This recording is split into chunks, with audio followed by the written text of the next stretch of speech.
Selamat datang di alur cerita film Al-Fahri TLG. Gimana kabar kalian? Semoga kalian dan keluarga selalu sehat dan bahagia ya. Di video kali ini saya akan menceritakan film India berjudul Terry yang rilis pada tanggal 14 April 2016. Film ini dibintangi oleh Yosef Vijay, Samantha Ruth Prabhu, dan Amy Jackson. Film ini berkisah tentang seorang polisi yang memutuskan untuk mengubah identitasnya dan mengorbankan hidupnya untuk membawa putrinya ke dalam suasana yang tenang. Tapi beberapa peristiwa aneh akhirnya memaksa dia untuk kembali dan menjalankan teknik hantu untuk menumpas para penjahat yang kebal akan hukum. Tanpa berlama-lama, langsung saja simak ini dia rangkuman alur cerita filmnya.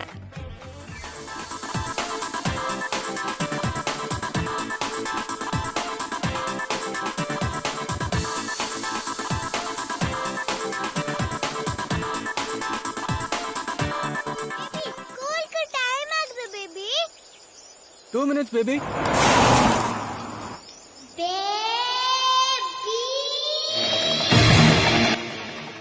Di sebuah kota kecil bernama Kerala, terlihat seorang lelaki bernama Yosef, di mana Yosef selalu telat mengantar anaknya yang bernama Nivi ke sekolah. Oleh karena itu, Nivi pun harus pandai-pandai memberi alasan agar dia tidak dimarahi oleh guru cantiknya yang bernama Ani. Ani yang penasaran kepada Nivi selalu terlambat, kemudian menyuruh Nivi untuk memanggil ayahnya. Setelah ketemu, Ani pun menasehati Yosef agar dia tidak telat lagi mengantar Nivi ke sekolah. Dan di sini juga Ani mengetahui bahwa Yosef seorang duda. Yosef adalah seorang duda yang membesarkan Nivi seorang diri dan dia sangat menyayangi putri sematawayangnya. Untuk menopang biaya hidupnya, Yosef membuka usaha toko roti dan untuk menjalankan usahanya dia dibantu oleh temannya yang bernama Regender. Pada suatu hari, Nivi terkena masalah di sekolahnya karena dia memukul salah satu temannya. Bu Guru Ani kemudian menyuruh Nivi untuk memanggil Yosef dan menemuinya di depan gereja yang tidak jauh dari sekolah. Saat mereka sedang mengobrol, tiba-tiba ada sekelompok preman yang lewat dan salah seorang dari mereka mengambil kacang yang dimakan oleh Nivi. Spontan, Nivi pun langsung ngamuk-ngamuk dan menyuruh preman itu untuk meminta maaf. Namun bukannya meminta maaf, dia malah ingin memukul Nivi. Beruntung, Bu Guru Ani menahan tangan preman itu dan dia malah memukul balik preman itu. Karena preman itu sedang buru-buru, mereka pun pergi dengan raut wajah yang kesal. Karena harga diri mereka dijatuhkan oleh perempuan di depan umum. Keesokan harinya, karena Nivi sering terlambat ke sekolah, Bu Guru Ani menjemput Nivi untuk berangkat ke sekolah bersama-sama. Namun tak lama kemudian datang polisi yang memberi kabar bahwa Nivi dan Bu Guru Ani mengalami kecelakaan. Beruntung Nivi tidak terluka, sedangkan Bu Guru Ani mengalami lecet di lengan. Dan ternyata yang menabrak mereka itu adalah kelompok preman yang kemarin. Saat Yosef dan Bu Guru Ani sedang mengobrol, datang polisi yang meminta Yosef untuk memberikan keterangan atas laporan Bu Guru Ani. Yosef yang mendengar itu marah karena Yosef tidak mau berurusan dengan preman. Yosef dan Bu Guru Ani pun segera pergi ke kantor polisi untuk mencabut laporannya. Saat di kantor polisi, ada salah seorang polisi yang merasa Yosef tidak asing baginya. Dia merasa dia pernah satu pelatihan dengannya. Namun saat polisi itu bertanya kepada Yosef, Yosef membantahnya kalau itu bukan dirinya.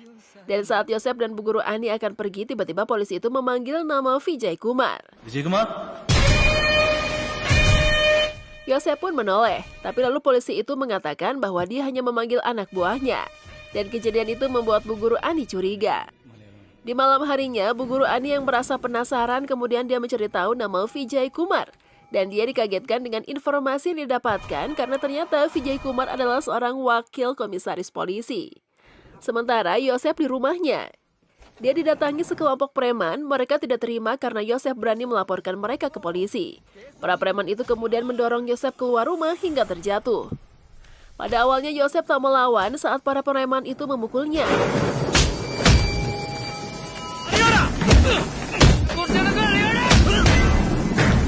Namun karena mereka ingin membunuh Nivi, akhirnya Yosef menghajar mereka satu persatu tanpa ampun.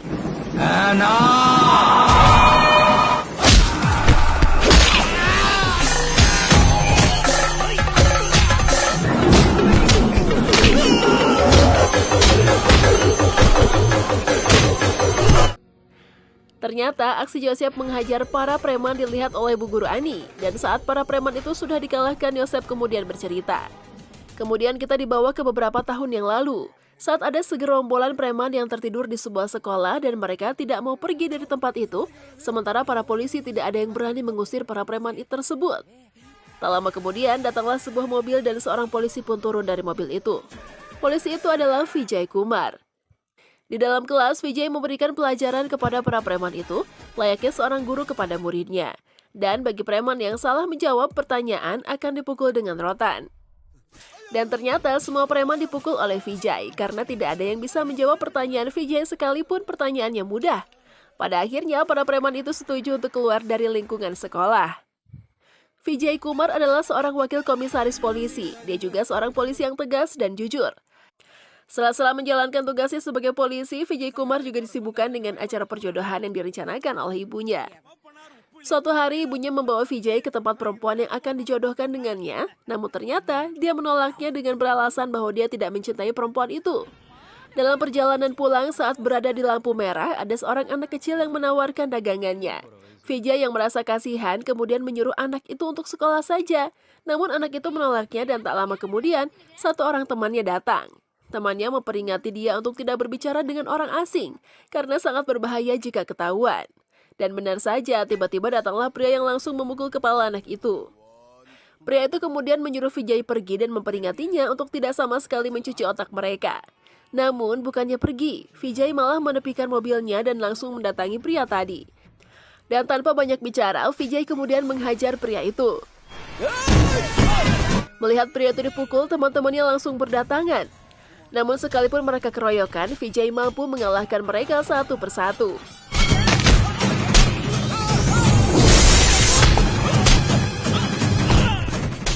Para preman yang terluka kemudian dibawa ke rumah sakit. Di sana mereka dirawat oleh seorang mahasiswi kedokteran bernama Mitra. Pada awalnya Mitra marah mengetahui jika polisi memukuli para pria itu karena seharusnya polisi bertugas melindungi bukan menghajar.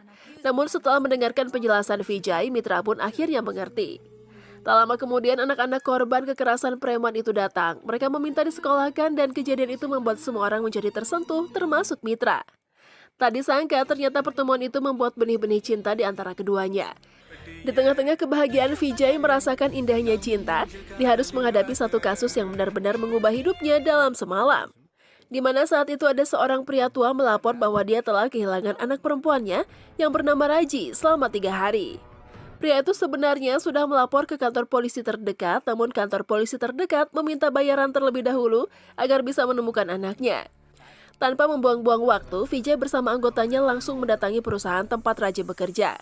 Di sana Vijay pun mulai mencari jejak Raji, mulai dari melihat rekaman CCTV lalu bertanya ke semua pekerja dan petugas keamanan, dan dia juga menggunakan anjing pelacak untuk mencari Raji. Namun sejauh ini masih belum ada petunjuk tentang keberadaan Raji. Baru pada keesokan harinya, seorang pengembala menemukan Raji dan dia membawanya ke rumah sakit. Raji ditemukan dalam keadaan sekarat, di mana sebelumnya dia telah diperkosa dan disiksa selama 3 hari. Dan untuk menghilangkan bukti, alat kemaluan Raji pun ditusuk besi berkarat. Raji yang takut menahan kesakitan itu pun akhirnya menghembuskan nafas terakhir. Namun sebelum meninggal, dia sempat mengatakan siapa pelakunya, dan ternyata pelakunya adalah Aswin. Setelah 3 hari dari kematian Raji, Vijay datang ke rumah Aswin yang ternyata dia adalah anak seorang menteri yang bernama Vanama Malai. Di sana Vijay menanyakan keberadaan Aswin, karena dia adalah tersangka utama dari kasus pemerkosaan yang dilakukan dengan sangat keji. Namun ternyata Vanama Malai juga tidak tahu keberadaan Aswin karena dia sudah tidak pulang selama 3 hari. Dalam perjalanan pulang saat berada di tengah sebuah jembatan, Vijay menyuruh Rajendender untuk menghentikan mobilnya. Setelah itu, dari mobil Vijay bertanya pada Rajender tentang hukuman apa yang pantas bagi seorang pemerkosa. Rajender menjawab bahwa dia akan memukulinya sampai habis-habisan. Kemudian dia akan menghancurkan wajahnya sampai tidak dikenali lagi. Dan terakhir dia akan menggantungnya terbalik di bawah jembatan. Mendengar itu, Vijay kemudian menjawab, "Coba kau lihat di bawah jembatan ini." Dan ternyata Aswin sudah digantung terbalik di sana. Sementara Vanama Malai yang mendengar kabar itu langsung datang ke tempat kejadian. Dan di sana dia mengetahui kalau sebelum dibunuh anaknya itu disiksa dan kemaluannya dipotong. Ayah Aswin tahu kalau Vijay lah pelakunya dan sejak saat itu menteri itu menyimpan dendam kepada Vijay. Pada suatu hari, Mitra memperkenalkan Vijay kepada keluarganya. Dia bertemu dengan ayah, bibi, dan adiknya. Dalam acara perkenalan itu, Vijay kemudian melamar Mitra di depan keluarganya. Namun sebelum sang ayah menyetujui lamaran itu, tiba-tiba datanglah sekelompok orang bersenjata yang menyerang mereka. Vijay pun tak tinggal diam, dia kemudian menyerang balik para penjahat itu, dan satu persatu dari penjahat tersebut berhasil dikalahkan oleh Vijay. Mengetahui kalau pelaku penyerangan itu adalah anak buah Menteri Fana Mamalai, Vijay pun langsung menemui menteri itu, dan Vijay menegaskan kalau orang-orangnya mampu dia kalahkan.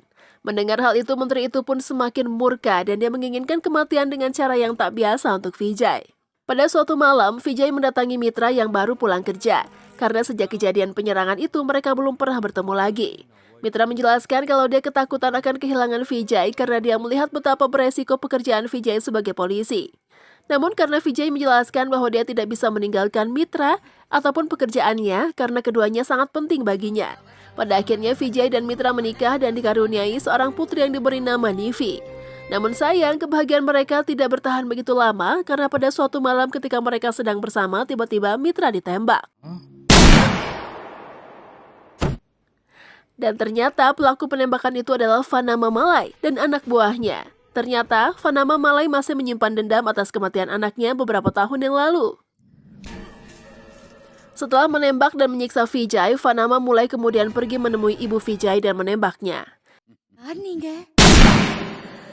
Tak hanya berhenti di situ, sang menteri juga mencoba menghabisi putri Vijay dengan menenggelamkannya di dalam bak mandi. Sebelum pergi meninggalkan rumah Vijay, anak buah Fanama Mamalai membocorkan kompor gas di rumah itu. Namun mitra yang tertembak tadi ternyata masih hidup. Dia terbangun dan merangkak naik ke lantai atas untuk menyelamatkan mertua dan putrinya. Namun karena sang ibu sudah meninggal, mitra pun segera menolong putrinya yang kritis karena tenggelam. Kemudian mitra meminta Vijay untuk segera menyelamatkan nyawa Nevi dan membawanya ke rumah sakit. Dan dia juga meminta Vijay untuk berjanji, jika dia dan Nevi selamat maka Vijay harus berhenti menjadi polisi dan menyembunyikan identitasnya. Beberapa saat kemudian rumah Vijay meledak. Vijay dan Nevi berhasil selamat, namun mitra dan ibu Vijay tewas dalam tragedi itu. Kemudian untuk menyembunyikan identitasnya, Vijay dan teman sekaligus sopir setianya memutuskan pindah ke kota kecil Kerala dan membuka usaha toko roti di sana. Sementara orang mengetahui bahwa Vijay Kumar telah meninggal dunia. Setelah mendengar cerita itu, Ani pun langsung meneteskan air mata karena dia tidak menyangka masa lalu Vijay sangatlah kelam. Di masa sekarang, Yosef yang tidak mau berurusan dengan preman, dia menemui ketua para preman yang menyerangnya di sebuah pasar. Di sini, Yosef meminta maaf karena sudah memukul anak buahnya, dan dia berharap masalah di antara mereka selesai sampai di sini. Ketua preman itu memang memaafkan Yosef, namun dia yang curiga dengan Yosef kemudian menyuruh anak buahnya untuk mencari tahu siapa Yosef sebenarnya. Keesokan harinya, Yosef mengantarkan Nevi untuk pergi kunjungan sekolah bersama teman-temannya. Sebenarnya, Yosef sangat berat hati untuk melepas anak kesayangannya itu karena selama ini mereka tidak pernah berpisah, namun karena ini berkaitan dengan sekolah, dia pun rela membiarkan Nevi pergi. Namun saat bus itu baru pergi beberapa meter, Yosef tiba-tiba mendapatkan telepon yang ternyata sang penelpon adalah Fana Mamalai.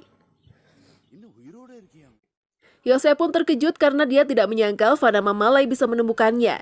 Namun dia lebih terkejut lagi ketika melihat bus yang ditumpangi Nevi terjun ke sungai yang ternyata supirnya adalah orang suruhannya Fana Mamalai. Yosef pun dengan cepat berlari dan dia langsung terjun ke sungai untuk menyelamatkan anaknya.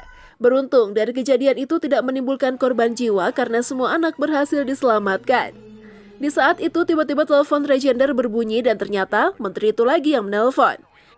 Dia mengancam Yosef atau Vijay karena keberadaannya sekarang sudah diketahui. Mendengar ancaman dari menteri itu, Vijay pun tersenyum dan dia pun bersiap untuk menghadapinya. Sementara itu, di kota Chennai, di kantor polisi tempat dulu Vijay Kumar bertugas, seorang petinggi polisi yang bernama Karikalan sedang menghadapi kasus tabrak maut yang terjadi pada malam itu. Karikalam adalah polisi korup yang sangat jahat dan dia adalah anak buah Menteri Fana Mamalai. Ternyata Karikalam telah menerima suap dari tersangka kasus penabrakan itu. Tak hanya itu, dia juga mengusir keluarga korban yang menuntut keadilan atas kematian keluarga mereka. Bahkan dia sampai memukul salah satu keluarga korban dan memperlakukan mereka dengan tidak pantas. Keluarga korban yang sakit hati dan tidak bisa berbuat apa-apa atas perlakuan Karikalam kemudian berdoa meminta pertolongan dari Tuhan. Di saat itulah datanglah sebuah mobil polisi. Dan ternyata yang turun dari mobil itu adalah Vijay Kumar. Vijay Kumar telah kembali ke kantor tempat dia bertugas dulu dan dia akan membalas dendam kepada orang-orang yang dulu membunuh istri dan ibunya. Orang pertama yang akan dia bunuh adalah polisi korup Karikalam. Karikalam dibunuh dengan digantung terbalik di ruangannya. Di pagi harinya, kepala komisaris mendatangi TKP dan seorang polisi yang menjadi saksi pada malam itu mengatakan jika Vijay Kumar yang sudah membunuh Karikalam. Namun komisaris itu tidak percaya karena semua orang tahu kalau Vijay Kumar sudah meninggal 5 tahun yang lalu. Berita kemunculan arwah Vijay pun ramai dibicarakan di semua media.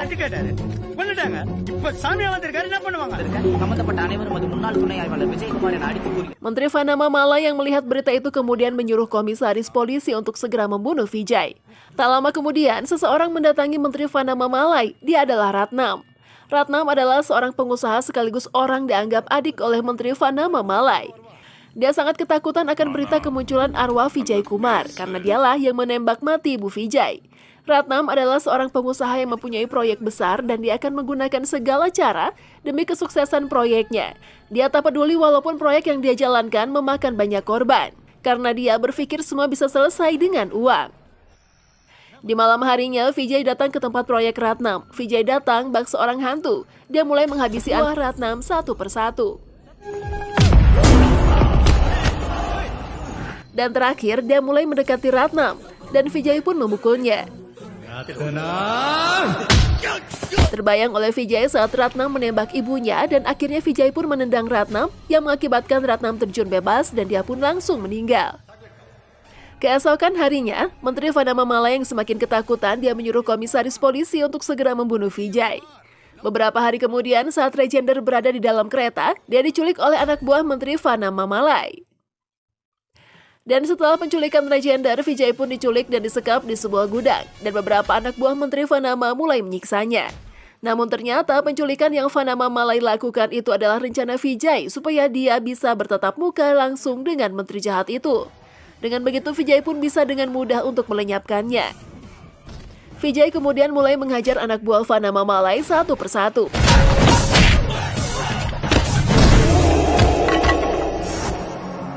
Dan seperti biasa, Vijay dengan sangat mudah mengalahkan mereka semua. Sementara, Fana Mamalai sendiri mati dengan digantung terbalik. Keesokan harinya, kepolisian mengadakan konferensi pers. Banyak wartawan yang menyangkut pautkan kematian menteri itu dengan pembalasan yang dilakukan oleh arwah Vijay Kumar. Dan mereka juga mencurigai kepolisian memakai teknik hantu untuk membasmi orang-orang penting yang kebal akan hukum. Namun, kepala komisaris itu menjelaskan bahwa orang yang sudah meninggal 5 tahun tidak mungkin hidup kembali. Setelah konferensi pers selesai, kepala komisaris polisi itu kembali ke ruangannya dan di sana dia sudah ditunggu oleh Vijay. Dan ternyata Vijay bekerja sama dengannya untuk melawan orang-orang jahat yang kebal hukum dengan menggunakan teknik hantu. Beberapa tahun kemudian, di sebuah negara bagian yaitu Jammu dan Kashmir. Di sini, Vijay, Nivir, Regender, dan Bu Guru Ani hidup dengan bahagia. Vijay terpaksa membawa keluarganya ke sana karena dia akan melanjutkan teknik hantu. Film kemudian ditutup dengan Vijay yang menerima paket foto dari komisaris mengenai calon korban selanjutnya. Harry, baby. Dan film pun tamat. Oke, sampai di sini dulu ya untuk video kali ini.